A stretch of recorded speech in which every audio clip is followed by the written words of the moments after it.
Hello and a very warm welcome to everyone. Thank you for giving me this wonderful opportunity to present my findings in the topic given. The project brief is that the country of US is making preliminary plans for the upcoming influenza season, and the task assigned to me is to help a medical staffing agency that provides temporary workers on an as needed basis. So the motivation of the project here is supply adequate staff to treat these extra patients as and when needed. So what will be the objective of this problem? To make a decision is when to send staff, where to send staff, and who are the neediest. So the scope of the work is going to be that the agency has to cover all the hospitals in each of the 50 states in the country of US. Obviously, a problem comes with a constraint. The constraint here is that neither overstaffing nor understaffing is possible due to the higher demand in the number of staff available.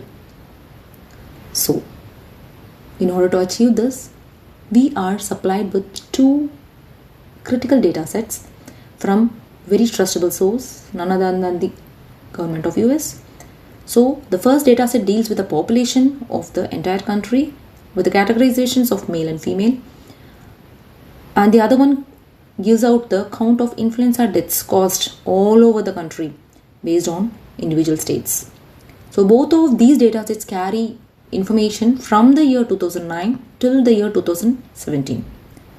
So my analysis goes with three steps. I started with the vulnerable analysis, and the conclusion was arrived as a hypothesis. So preliminary analysis, what I have made is, after cleaning all the raw data sets, the categorization of the age group into years of 10 has been categorized. So this helped me to arrive at the initial conclusion that the vulnerable population are the ones whose age group is either 65 or more than that. For this, there were so many charts which were helping me to arrive at a conclusion. But what I have used as a final one is the bubble chart, which you can see in the image. So the categorization of the vulnerable death was showing very close values to the trend line, as we can see, and the non-vulnerable was little bit dispersed from the trend line. So based on this, the population of the vulnerable group and the death rate of the vulnerable group has been compared, and this also gave me the same result, that they are more vulnerable and they are much more closer to the death rate. So here, this has been concluded with help of another chart, which is pie chart, which makes it more clear with the areas available. So here the age groups till the age of 65 are categorized, and above that till 85 plus has also been taken. As the pie chart depicts, the areas marked critical are the ones with the vulnerable population. As you can see, 65 to 74, 75 to 84, and 85 plus with more than 2 lakhs of death rate, and 75 to 84 with more than 1 lakh, followed by 65 to 74 with 69,000. So this again confirms the first initial conclusion, that is the vulnerable population are the most neediest.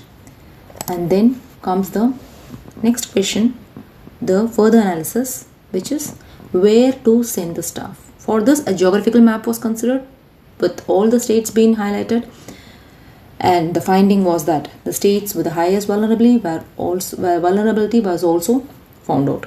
The California stands on top, followed by New York, followed by Texas.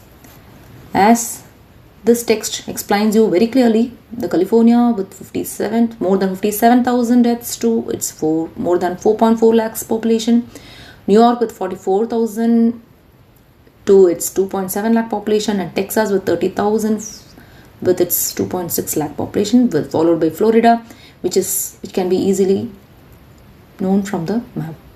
So each and every city has been marked with its death rate along with the population. So California, New York, Texas stands on top. So the second conclusion has also been arrived. Now comes the $1 million question: when to send staff? As we all know, the entire year is, the influenza does not exist throughout the year. So which months are the most critical, or which season is the most critical? So for this, a line chart was very helpful for me.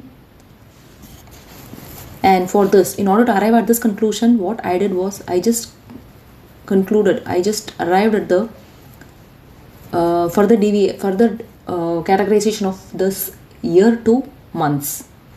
So it starts from January and December, and the line chart goes this way. It is at the peak in January and December, obviously in the colder months, whereas it just gradually goes down as the temperature increases. As the temperature falls, again the curve shows a higher tide. So this is from the chart, it's very obvious that the months of December and January are the peak months, when the extra staffing has to be supplied. So the next conclusion has also been, so again the pie chart has been here highlighted here just to show that all the further study has been taken from this preliminary initial conclusion. This is just a reconfirmation of the vulnerable and the non-vulnerable death. So the conclusion is that on the basis of data analysis, it's found the country should supply, the agency should supply to the states of California, Texas and New York, which has the highest mortality, especially in the months of December and January. So staffing has to be planned accordingly, and the further tasks has to be carried out accordingly. Thank you one and all. Thank you so much for the wonderful opportunity given. Thank you.